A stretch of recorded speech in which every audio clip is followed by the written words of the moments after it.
Hello, it's Mark Henry, author of Dancing with Energy, Healing, Magic, and Mysticism. Talk to you more about the occult and paranormal. Well, today I'm going to be talking a little bit about the Hat Man. And I briefly said a few words about the Hat Man in my last video, which was on the Shadow People. Now, just to kind of refresh your memory on the Shadow People are spirits that appear very dark in color. They have a presence that usually comes during environments of conflict, strife.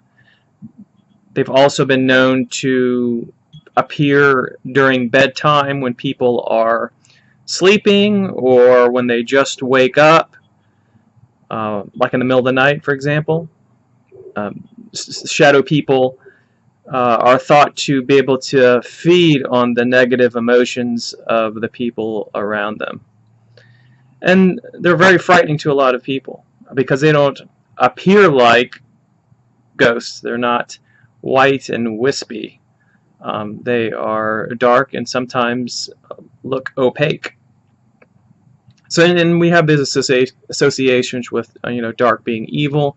So especially if you have very traditional religious thoughts and values, it's very easy to kind of label them as kind of a Christian demon devil or something like that. But as people who study the paranormal, we want to be open to all types of things, so we can kind of look at it, study it, and learn a little bit more about our world. So, the Hat Man. So, what exactly is the Hat Man? So again, the Hat Man is what I consider a specific variety of shadow person who has kind of a wide-brimmed hat like a fedora. They sometimes are seen with like an overcoat or a jacket along with the hat. And like other shadow people, they're very, very dark, sometimes opaque. And they're there to watch, to observe. In fact, they're sometimes called the Watcher among their specific species of shadow person. Now, their eyes, some people report, like other shadow people, that they have red eyes, but most often they're seen as pretty much indistinguishable features. It's very hard to see, like, the contours of a face. So eyes, per se, are not really perceived too much. It's just plain darkness if you were to look at their head region. And then other people kind of talk about the Men in Black, not necessarily the Will Smith movie, but as a Men in Black as a particular species of spirit people.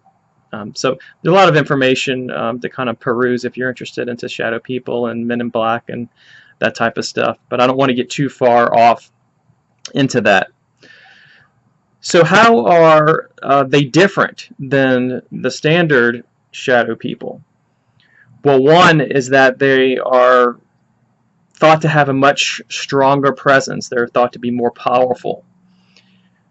For example, most shadow people will act like ghosts in the sense that they can just fade and disappear into nothingness, from nothingness and into nothingness.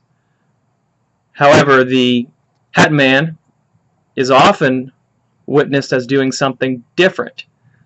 They are witnessed and reported to just walk away like through walls, through doors, but they don't just disappear before your eyes. They move more like a kind of a person in that regard. That tells me that they may be made of more dense spiritual stuff in a sense. So I find that particularly interesting.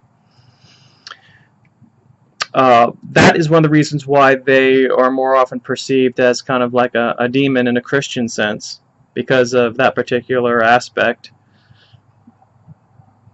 Many people find them frightening. Now, if you were to look at the reports of the Hat Man, it's kind of like other shadow people. You know, people don't know exactly what to make of them. And they're certainly kind of creepy. And I think that the Hat Man has it probably gets an A+ in creepiness, because there's also reports of him tipping his hat, of staring for minutes. Like I said, that's why he's known as the Watcher. He seems to be observing. It's like almost like a spiritual CIA agent or something like that. Other people consider them to be kind of a harbinger of doom and death and misfortune. Kind of like if you were able to watch the Mothman Prophecies movie. However, if you really look deeper, that most of the stories about the Hat Man are pretty much neutral. You know, the people see them, you know, nothing really bad happens, and they just kind of move along. So, that's the long and short of the Hat Man. If you have any Hat Man stories, I'd really like to hear about them. Just put them in the comments below. This is kind of a very interesting... I find the shadow people to be a particularly fascinating aspect of the paranormal. And I hope you do too. And I will talk to you soon in another video. I've got some pretty exciting things coming. Alright, I will talk to you later.